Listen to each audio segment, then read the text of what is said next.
जी, अस्सलाम वालेकुम। मैं हूँ doctor Naila, consultant gynaecologist, IVF specialist, gynae solution के फोरम से।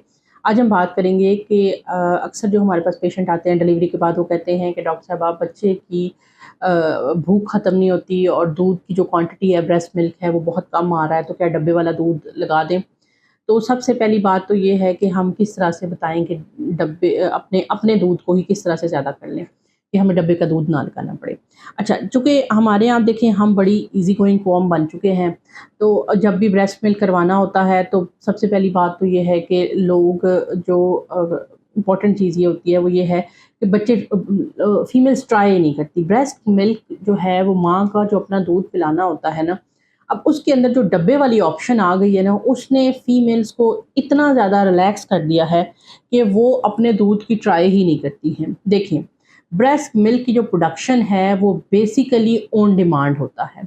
बच्चा कितनी दफ़ा माँ के साथ लग रहा है, ये बहुत इम्पोर्टेंट है। ऐसा नहीं हो सकता कि बच्चे ब्रेस्ट खाली ना हो। हर दफ़ा हम अपने पेशेंट को कहते हैं हर 2 घंटे के बाद आप अपने बेबी को ब्रेस्ट फीड करवाएँ, और हर 2 घंटे के बाद जब आप ब्रेस्ट फीड करवाएँगी और आपकी अगर ब्रेस्ट मिल्क की डिमांड कम है, तो ऑटोमैटिकली ब्रेन के अंदर एक हार्मोन प्रोड्यूस होता है प्रोलैक्टिन, वो बढ़ना शुरू हो जाएगा, और प्रोलैक्टिन जितना बढ़ेगा उतना ही फीड बढ़ना शुरू हो जाएगा। लेकिन अगर आप ये कहें कि आपको जो है वो बच्चे को फीड करवाएँ ना, और उसके बगैर ही एक्स्ट्रा दूध आता रहे, तो वो बॉडी नहीं करती है। जब तक आपकी ब्रेस्ट बार-बार एम्प्टी नहीं होंगे, दूध बनना का प्रोसेस जो है वो शुरू नहीं होगा। ये सबसे पहली इम्पोर्टेंट टिप है कि हर 2 घंटे बाद बच्चे को अपना फीड कराएँ, और बच्चे को बॉटल फीड ना करवाएँ। उसकी वजह क्या है?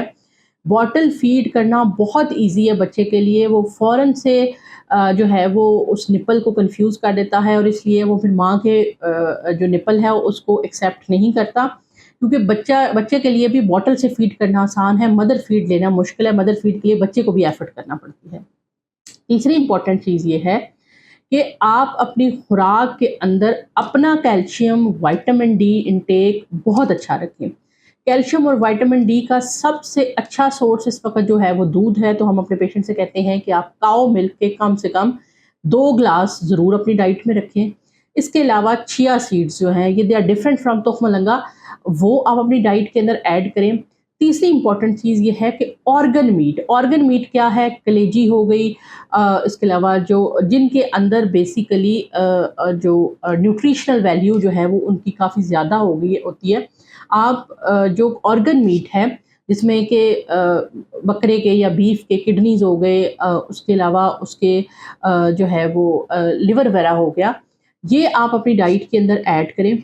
चौथी इम्पोर्टेंट चीज़ ये है, डिहाइड्रेट ना हो, कम से कम 12 से 14 ग्लास पानी आप पिएँ, और अपनी डाइट को बेहतर करें। अब डाइट को जहाँ पे बेहतर करने की बात आती है, तो फिर पेशेंट हमारी क्लास का जो है वो रोटी-चावल पे जाता है। हम आपसे कहते हैं कि आप प्रोटीन ज़्यादा खाएँ। आप अंडा लें डाइट के अंदर, आप चिकन लें, अपने लिए बीफ या मटन के शामी कबाब बना के रखें, और अ, इसके अलावा इम्पॉर्टेंट चीज़ ये है कि आप हेल्दी फैट्स लें, यानी नट्स ले लें, आप ड्राई फ्रूट्स ले लें, और उससे अपनी जो डाइट आप लेंगे तो ऑटोमेटिकली आपकी बॉडी वेल नरिश्ड होगी। जितनी आपकी बॉडी वेल नरिश्ड होगी, उतनी ज़्यादा आपकी बॉडी से मिल्क प्रोडक्शन बेहतर होगी। इसके अलावा फूड का एक और ग्रुप है moringa. Moringa basically milk production, क्योंकि ये कैल्शियम में बहुत ज़्यादा रिच होता है और मिनरल्स में बहुत ज़्यादा रिच होता है, तो मोरिंगा, जिसको आम ज़ुबान के अंदर सुअंजना भी कहते हैं, ये बहुत ज़्यादा मिल्क प्रोडक्शन को ज़्यादा करता है। इसका पाउडर भी मिल जाता है, तो वो आप लेके सिंपल पानी के अंदर ले सकते हैं। उसका बहुत ज़्यादा मिल्क प्रोडक्शन के ऊपर अच्छा इफ़ेक्ट आता है। दूसरी इम्पॉर्टेंट चीज़ ये है कि आप कुछ मेडिसिन्स भी मिलती हैं, जो कि आप अपने डॉक्टर से मिल के प्रिस्क्राइब करवा सकते हैं, जिसके अंदर ये तमाम मिनरल, विटामिन्स वगैरह शामिल होते हैं। उससे भी जो है वो मिल्क प्रोडक्शन ज़्यादा हो जाती है। अब आप में से बहुत सारे लोग कमेंट करेंगे कि आपने उन मेडिसिन्स का नाम क्यों नहीं बताया? तो बेसिकली जो सेफ्टी पर्पस है होता है, अ, उसमें अगर हम मेडिसिन्स का नाम बताने लग जाते हैं तो वो मिसयूज़ होती हैं। अगर हम मेडिसिन्स के नाम बताते हैं तो फिर उसमें as per to the YouTube policy strikes आ जाती हैं कि आप लॉ को फॉलो नहीं कर रहे हैं। बेसिकली वर्बली मेडिसिन्स बगैर किसी को देखे बताना, दैट इज़ अ क्राइम। तो वो आप अपने डॉक्टर से मिलें और उसके साथ डिस्कस करें, वो जो मेडिसिन आपको प्रिस्क्राइब करे फिर आप उसको इस्तेमाल करें। मिलते हैं इंशाल्लाह नेक्स्ट किसी वीडियो में, तब तक के लिए अल्लाह हाफ़िज़।